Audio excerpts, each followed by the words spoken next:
नमस्कार दोस्तों, आज मैं आपको भगवान श्री सत्यनारायण की व्रत कथा का पंचम अध्याय सुनाऊंगी। तो आप सभी मेरे साथ बोलिए, सत्यनारायण भगवान की जय। सत्यनारायण कथा के पांचवें और अंतिम अध्याय में सर्वज्ञाता सूत जी ऋषि और मुनि गणों को एक और कहानी सुनाते हैं। यह कहानी तुंगध्वज नामक एक राजा की थी जो प्रजा पालन में व्यस्त रहता था।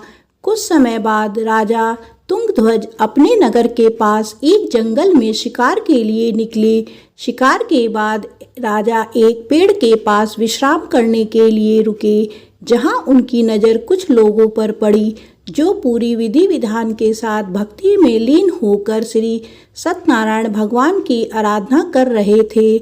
हमेशा की तरह अपने अभिमान में चूर राजा तुंगध्वज उस पूजा में शामिल नहीं हुआ और ना ही भगवान को नमन करना जरूरी समझा।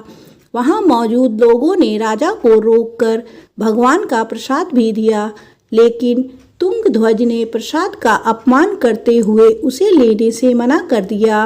कुछ समय बाद जब राजा तुंगध्वज अपनी नगरी पहुंचा तो देखा कि उनके प्रदेश में सब कुछ बर्बाद हो चुका था। पूरा नगर तहस नहस देख राजा तुरंत समझ गया कि यह सब सत्यनारायण भगवान के प्रसाद का अपमान करने का फल है। वह तुरंत उसी जंगल की ओर गया और बिना किसी देरी के उस पूजा में शामिल होकर भगवान का प्रसाद भी खाया। इसके बाद जब राजा तुंगध्वज दोबारा अपने नगर की ओर चल पड़े, वहां पहुंचकर उसने देखा कि श्री सत्यनारायण भगवान की कृपा से सब कुछ पहले जैसा व्यवस्थित हो चुका है। इसके बाद राजा तुंगध्वज ने लंबे समय तक सुख और समृद्धि के साथ अपना जीवन व्यतीत किया और फिर मृत्यु के बाद उसे स्वर्गलोक की प्राप्ति हुई। इस कहानी के बाद सूत जी ऋषियों को कहते हैं कि हे मुनिगण, इस संसार में जो भी मनुष्य श्री सत्यनारायण भगवान के व्रत की करेगा उसकी सभी मनोकामनाएं पूर्ण होगी। इस पूजा को करने से गरीब को धन की प्राप्ति, निसंतान को संतान की प्राप्ति होती है। वहीं मनुष्य अपनी मनोकामना पूरी होने के बाद जीवन के आखिरी वक्त में वैकुंठ धाम चला जाता है। आगे सूत जी कहते हैं, मैं अब आप सभी को इस व्रत को करने वाले लोगों के दूसरे जन्म के बारे में बताता हूँ।